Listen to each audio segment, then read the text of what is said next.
يقول فضيلة الشيخ: ورد لفظ الهدى في القرآن الكريم كثيرا، مثلا في قوله تعالى: إنا هديناه السبيل إما شاكرا وإما كفورا.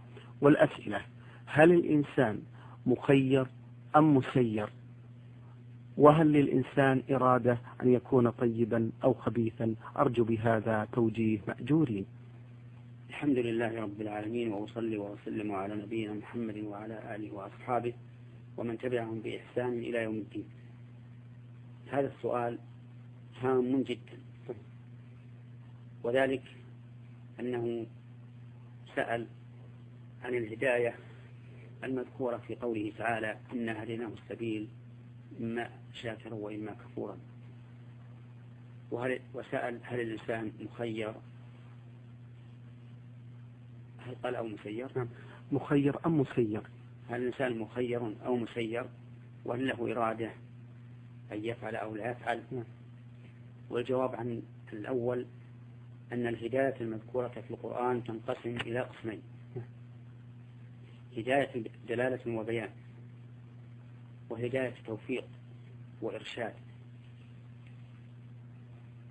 فأما الهداية الأولى فهي مثل الآية التي ساقها السائل، وهي قوله تعالى: إنا هديناه السبيل إما شاكرا وإما كفورا. يعني إنا بينا للإنسان السبيل والطريق الصحيح، سواء كان شاكرا أو كان كفورا، فالكل بين له الحق. لكن من الناس من الله عليه فشكر والتزم بالحق، ومن الناس من كان على خلاف ذلك. ومن أمثلة الهداية التي يراد بها الدلالة قوله تبارك وتعالى عن نبيه، صلى الله عليه وعلى آله وسلم: وإنك لتهدي إلى صراط مستقيم، أي لتدل إلى الصراط المستقيم، لأن النبي صلى الله عليه وسلم قد بين وعلم أمته الصراط المستقيم، وترك أمته على محجة بيضاء ليلها كنهارها. أما النوع الثاني من الهداية فهو هداية التوفيق والإرشاد، ومن أمثلتها قوله تبارك وتعالى لنبيه صلى الله عليه وعلى آله وسلم: إنك لا تهدي من أحببت ولكن الله يهدي من يشاء.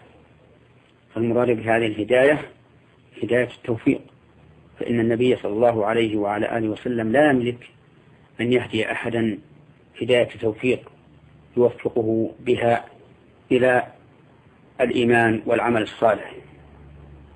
وهذه الآية نزلت بشأن أبي طالب عم النبي صلى الله عليه وعلى آله وسلم، الذي دعاه النبي صلى الله عليه وسلم إلى الهدى ولكن لم يوفق لذلك، فأنزل الله هذه الآية تسلية لرسول الله صلى الله عليه وسلم: إنك لا تهدي من أحببت ولكن الله يهدي من يشاء.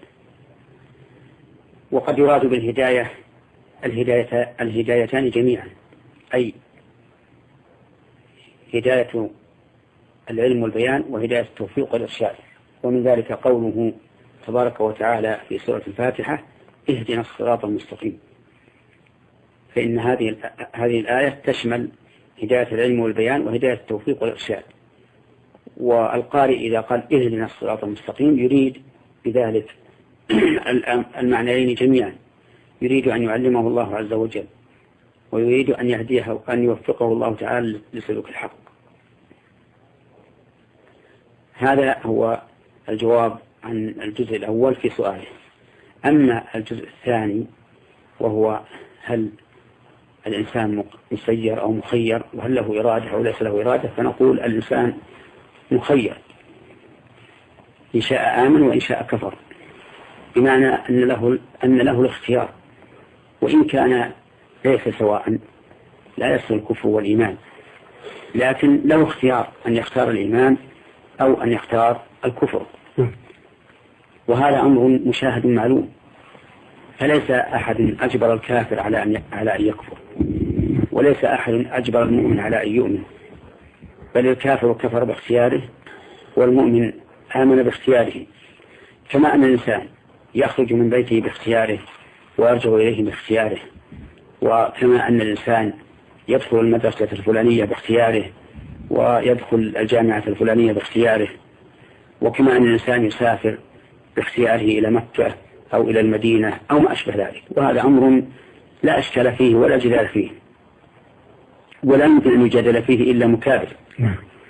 نعم هناك أشياء لا يمكن أن تكون باختيار الإنسان، كحوادث تحدث على الإنسان من انقلاب سيارة أو صدم أو سقوط بيت عليه أو احتراق أو ما أشبه هذا لا شك أنه لا اختيار الإنسان فيه، بل هو قضاء وقدر ممن له الأمر.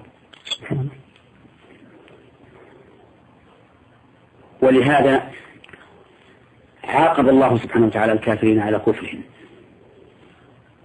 لأنهم كفروا باختيارهم، ولو كان بغير اختيار منهم لم يعاقبوا.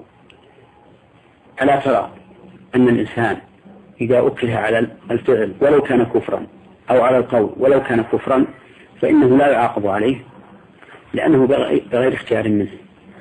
ألا ترى أن النائم قد يتكلم وهو نائم بالكفر، وقد يرى نفسه ساجدا لصنم وهو نائم ولا يؤاخذ بهذا، لأن ذلك بغير اختيارهم. فالشيء الذي لا اختيار الإنسان فيه لا يعاقب عليه. فإذا عاقب الله الإنسان على فعله السيئة دل ذلك على أنه عوقب بحق وعدل، لأنه فعل السيئة باختياره.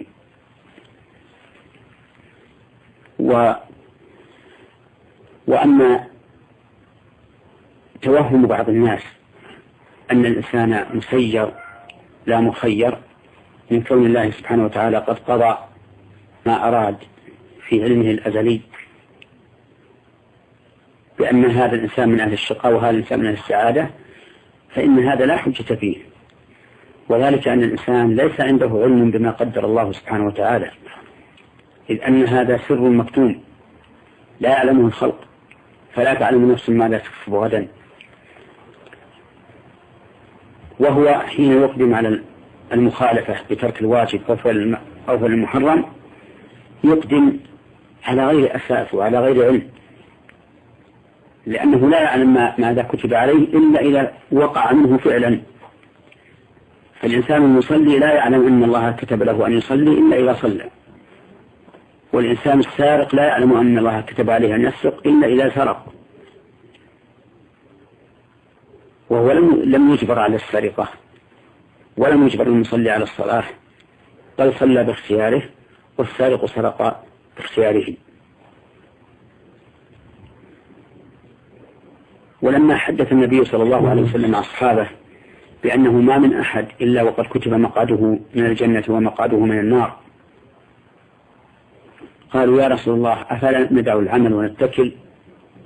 قال لا، اعملوا فكل ميسر لما خلق له، فأمر بالعمل، والعمل اختياري وليس اضطراريا ولا إجباريا. فإذا كان يقول عليه الصلاة والسلام اعملوا فكل ميسر لما خلق له، نقول للإنسان اعمل يا أخي صالح، اعمل صالحا حتى يتبين أنك ميسر لعمل أهل السعادة،